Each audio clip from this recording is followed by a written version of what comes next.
Hello and good afternoon. Happy bank holiday. The other day, sun was shining, and then once again now, it's gone. Grey and cloudy. But that is to be expected here within England. So,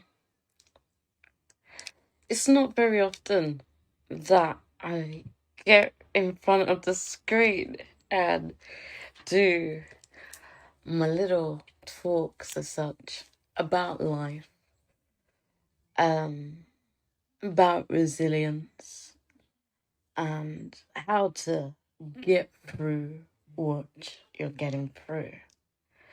And it's very much so one of my very roles that I do.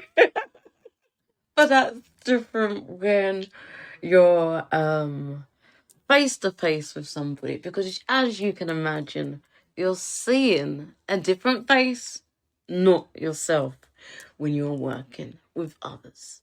But in this digital era, even to be in this position as such, speaking it out there, capturing and recording, I am still engaging and reaching with you all. So I just wanted to get that cleared there. So bank holiday it is. Cześć. Salut. Alo. Salam alaikum. I'm not doing too good. Konnichiwa. So, hello to everybody all around the world. Now, I am Her Royal Majesty Queen Ambassador Letitia Antoinette, Prophetess, Professor, Doctor, Reverend, Duchess Kapuscinska. So, as you may have known, I made an error right there. Yeah? But maybe you would have picked that up, or you're just aware because I've let it be known, you know? So, one of the very, very key things, I think that is important, especially within education, for those that get access to that, when it comes to the choices, picking your options of where you see forth your future going, because this is all about preparation. And for those that are not in necessary urbanization, more on the rural side of things, or different third world, different things available within your environment, and even in urban and rural, the access to education and stuff, it starts from your very living environment of where you're at. And for some, there may be no environment. It may be here, there, everywhere, or out there as to where I can find a place to sleep. It may be institutionalized. You may not be with your family. You may be with your family. It may be very positive and uplifting, and then it may be dysfunctional, or you may be within dorms. You may be hostels in places with other shared house, whichever the environment of where you habitate from. All that stems out from that,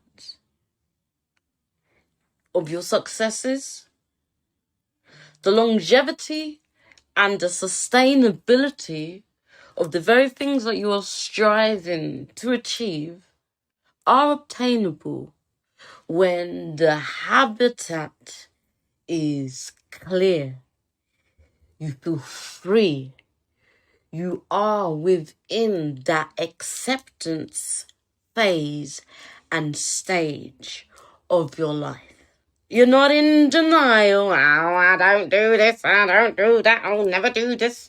You're not in bargaining. Oh, maybe this, maybe that. If you, no. It is what it is. Yeah. So, one of the points that I find that being within this level in my life, in my career, the stigma, the discrimination, the recognizing, damn, I'm a minority right here. And you feel that and you see that. And, the very societal things. Everybody classes different things as norms due to their experiences and how they involve and partake within their habitat. Yeah? Sometimes people may say, oh, it's so messy, it's so cluttered, so this. And people judge. And it's like, do you know how many roles a person has within their life? Not only just that, do you recognize how many roles you hold yourself within your life? For me, it is mother. It is looking after myself. So, being the queen I am. Being a wife. Being a sister. An auntie. A daughter. Being an author. An artist. Designer. Stylist. Film director. Complementary therapist. Healer. So, simple words, serial entrepreneur, investor, a creator. There's so many roles, and then, and I'll break it down just within one of those roles.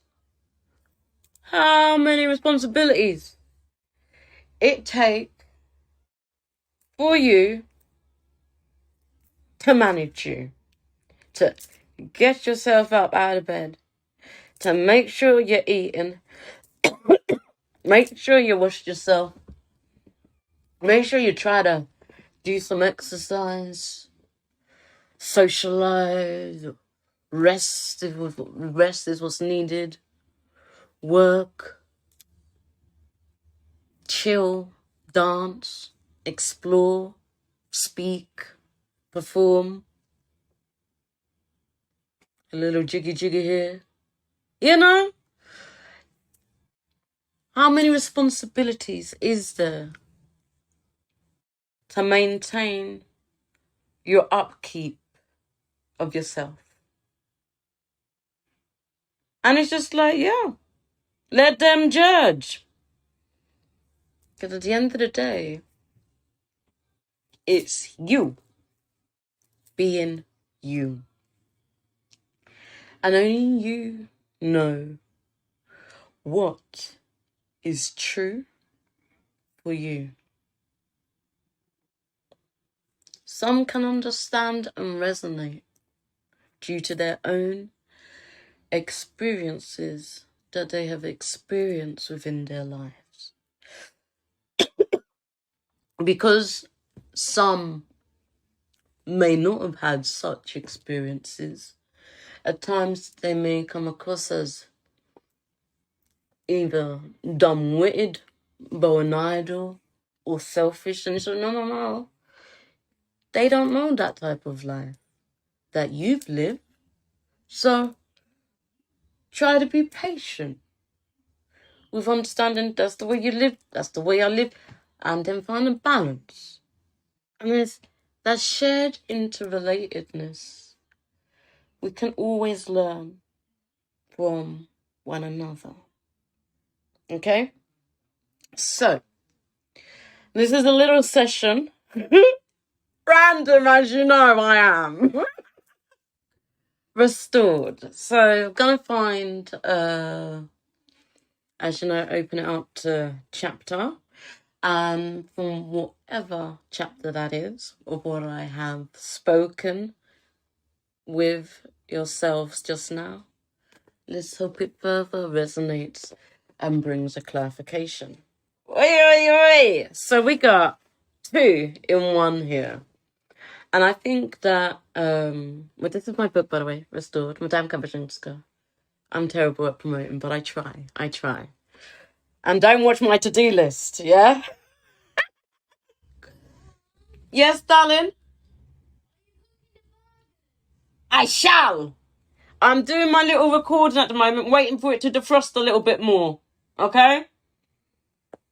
So it is still defrosting. I'm gonna be back. Let me just check.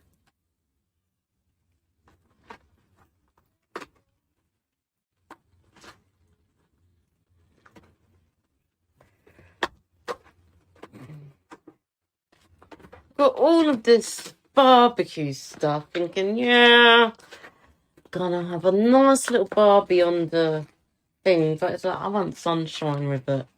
Even though the barbecue would generally make you feel hot. But then if it's windy, it would be blowing the fire. So I am being kind of sensible. That's good. I just see my laminator, so do remind me. Even leave a comment just to tell me, remember to laminate your posters, okay? So I'm just going to quickly chuck these into the fryer. And stare at my book.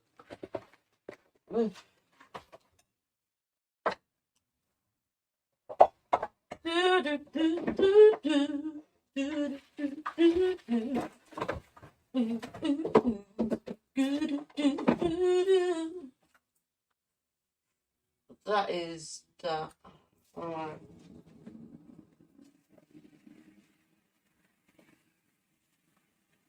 Oh, goodness me. I'm always making a little bit of a mess somewhere.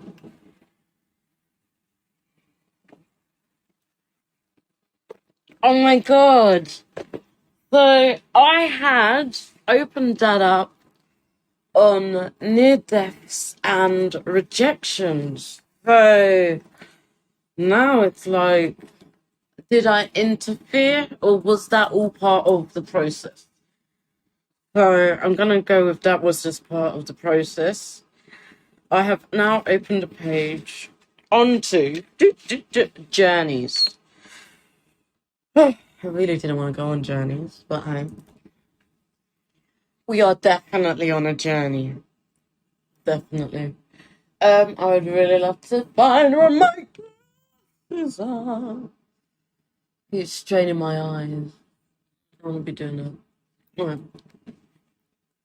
Journeys. For all those who are tuned in. No, I can't be like going on this journey right now. With, out no lippy on.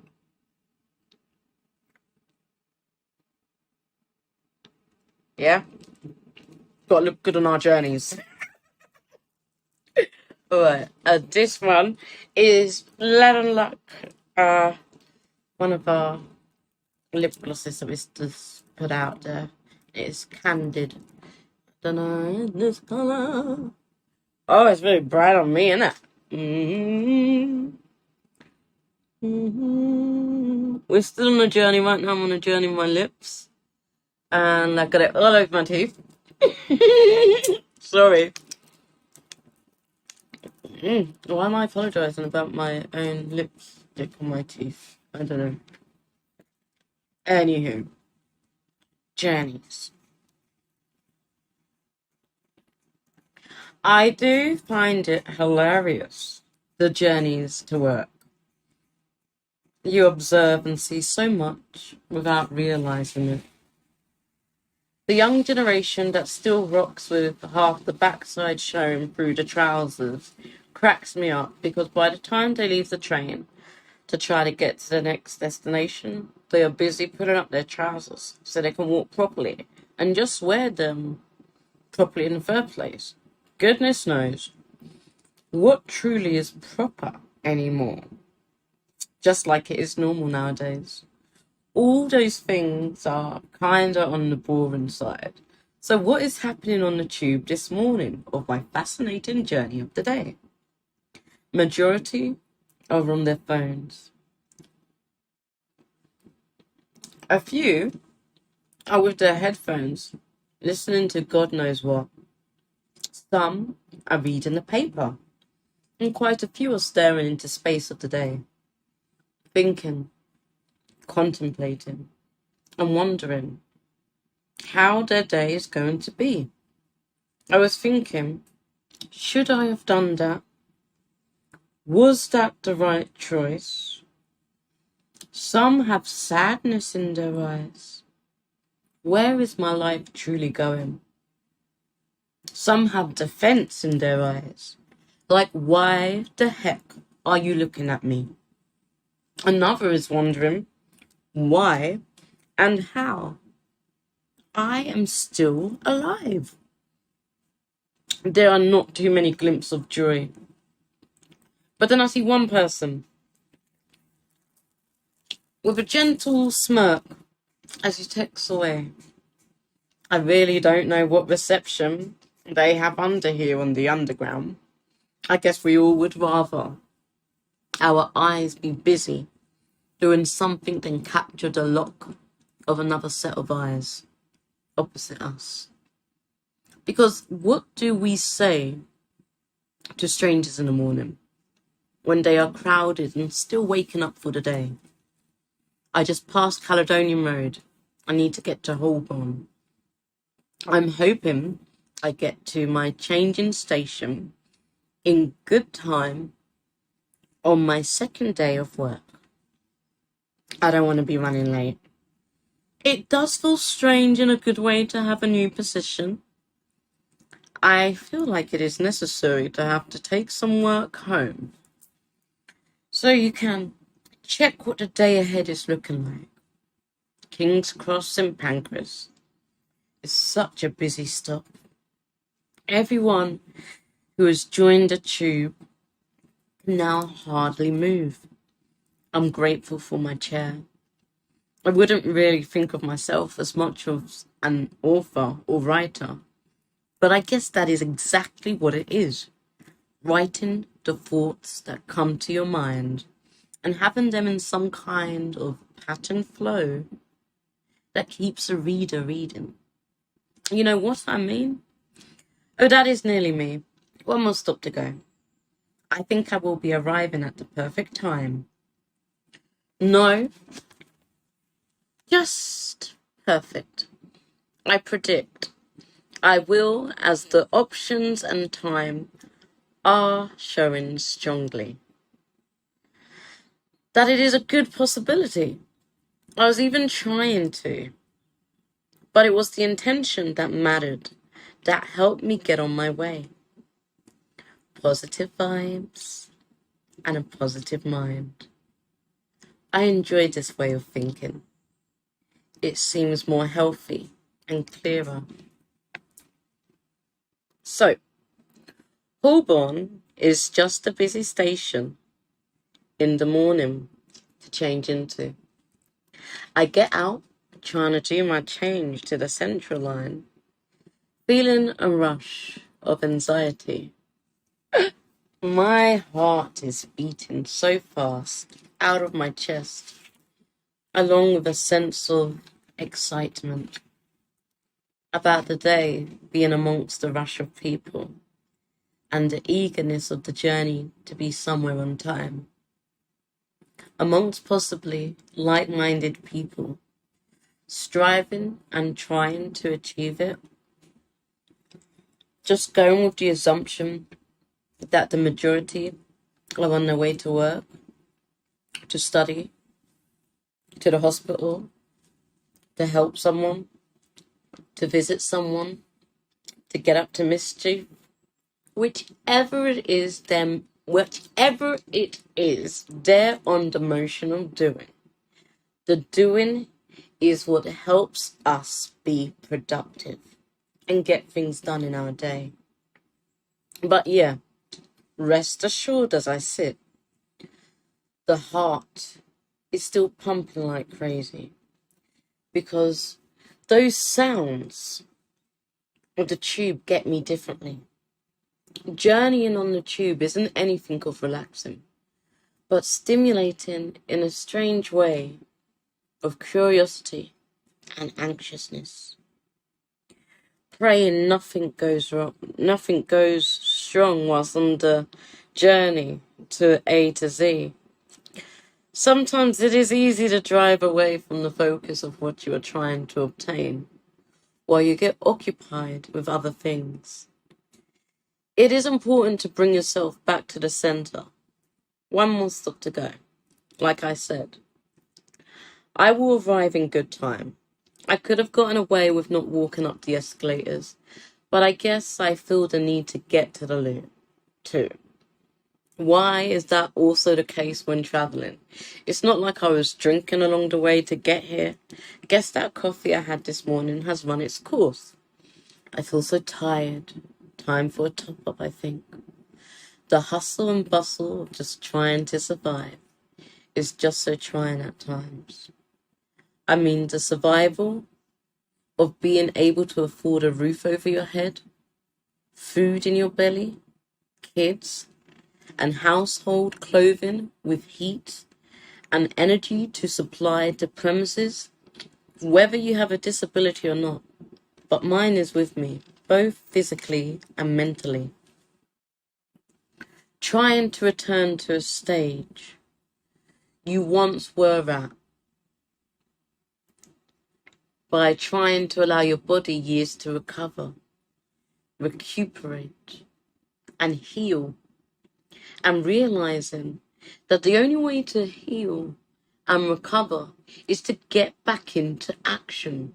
So talking in terms of being self-employed, when you're trained in a trade, that doesn't make your condition better physically but mentally. It keeps you more stable. Yet life seems to have so many hiccups that make it difficult for you to appear reliable to others. But on the other flip of the coin, because it is a hustle, while one door may not be fully working, the others are opening and still sailing through. Okay? In a sense, and without realizing it, you were actually paving the next path of your self-employed path with your control, while one door closed.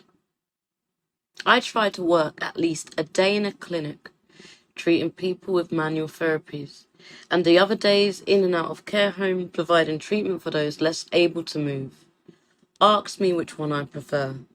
Might prefer both. But you can't have both when life is pulling you elsewhere, and your cabin at home awaits for you to do your own treatments. Traveling sure causes way too much anxiety, and the workload is so much at times that it is difficult to stand. Yet for yourself in your own space, you have more choice and freedom to state when enough is enough. I think I got kindly let off today. Without the let off, as I'm still useful on standby, should someone not turn up. But at the same time, standby works better in not having to commit, as one does prefer her own space of time without being ordered. Then on the other side of the coin, Your YouTube account has finally gotten enough subscribers that it's at that stage to start generating income. Even if it is only a few pence for now, it is still a start, and we have to start somewhere. Even if on the other side of the coin, you're a post supervisor on a film, and a music director and songwriter, and have songs to write and a cue sheet to prepare. It's going on a schedule that you're just waiting for feedback and approval to move forward with your team.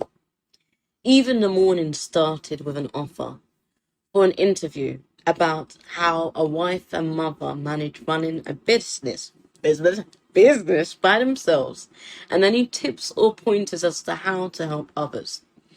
I thought about the question to myself: how would I answer the truth? It's all good. God fills me with love, joy, and hope that even on my darkest days, I somehow go on. He told me to plant my seed long ago, and many say don't plant your eggs in too many baskets. I may not have as many kids as the eggs lay comfortably in my womb. However, my eggs have tended to be my skill set, talents, and entrepreneurial flair that I have to hold on to. That tends to be my harvest.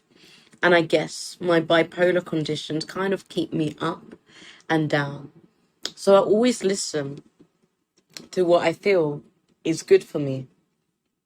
I hold God deep in my heart because I believe God is love.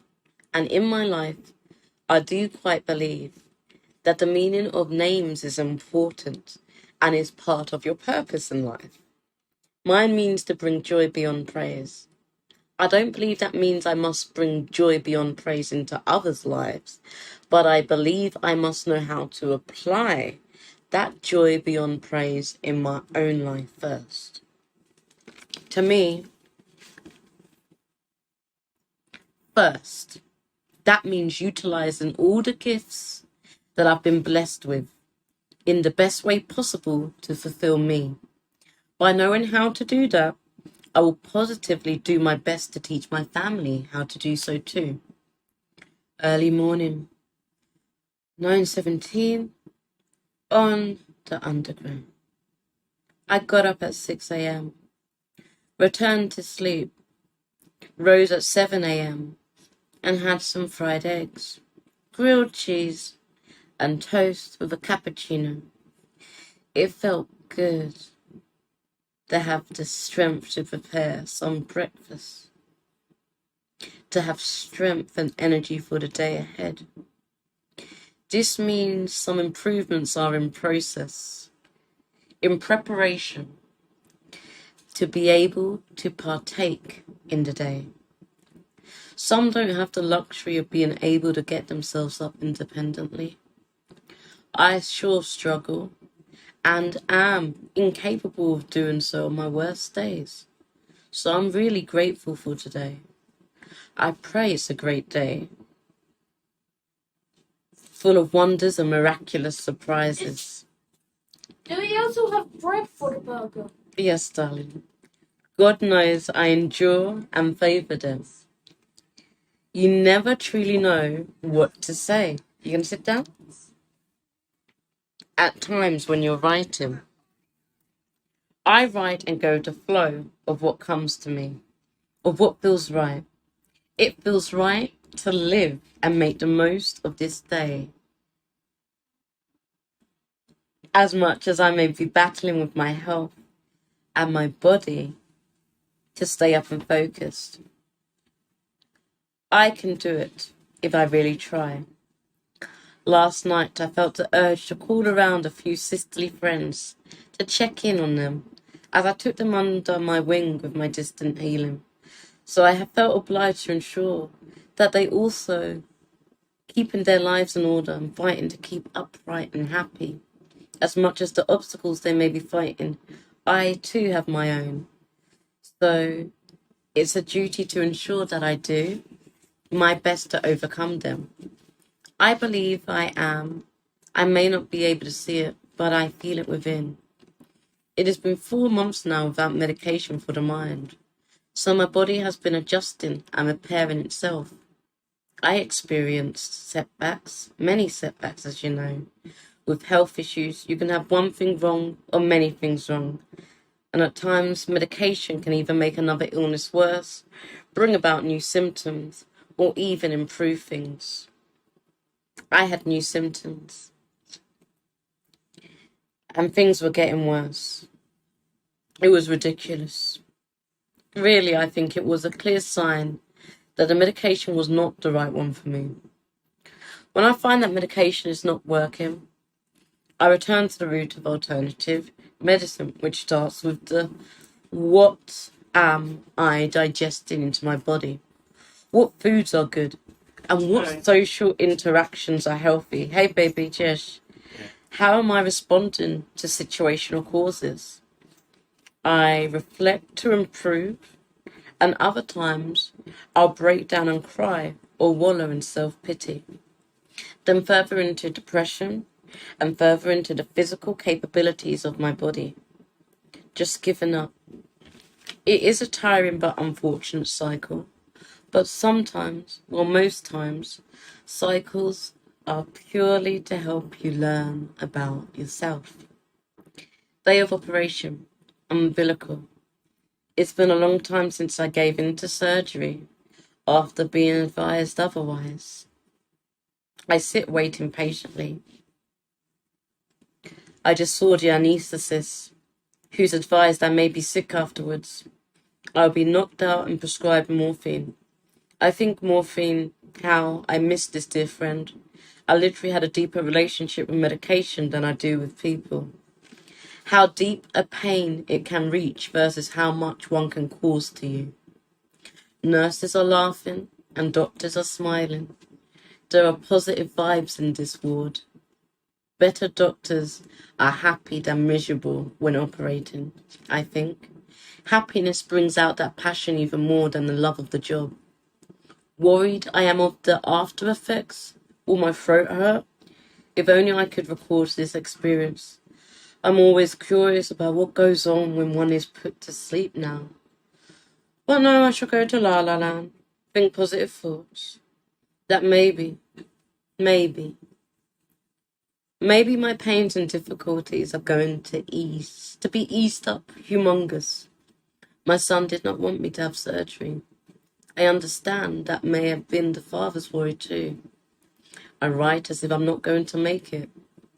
The truth is, you never truly know. It's just minor surgery and hernia repairs. But my mind is on the fact that you never know what happens in the theatre room. So pray, be brave, believe all shall be fine, and have hope as you already started the day being thankful to be here, and you here to repair. The second week into the job, oh, I say, it feels as though the journey is getting quicker. I guess that because I generally use the time when I'm sitting to kind of not think too much, but just write accordingly what I feel and have digested throughout the day. It was a strange day. One of those days when you were kind of touchy-feely at the beginning with all emotions. It steadied, pacing throughout. Like I just couldn't wait to be home. The train looks full. Yes, there is space to get on. But I generally would rather wait for the next one. Just let it cool down first, darling. You have to be in the right space of mind to be able to stand the journey. Mom, it's done. I know, but it's hot. And mine is quite mellow. The next one approached away, so it wasn't too long a wait. So that was part of journey. There is still quite a bit of journey. As you can imagine, life is a journey in itself. I am returning to my role as mother. I need to hurry up and get on and sort out dinner. So please, when you got time, check online or DM me to order your book, Restored by Madame Kapuscinska. if anybody would like a customized autograph copy with a message in there to help you on your own journey, do let me know, and do not hesitate to contact me. Please check out my website, www.letitiaantoinette.world. Check out www.letitiaantoinetteholistic.com. I'm going to leave the details in the link there for you to be able to check. You can also just type in Google Madame Kapuscinska Restored and start your own journey. And thank you in advance for all who took the time just now to listen to my story, to what I had to say, and for sharing your time with me. It's greatly appreciated. So, au revoir. Na zdrowie. Na razie.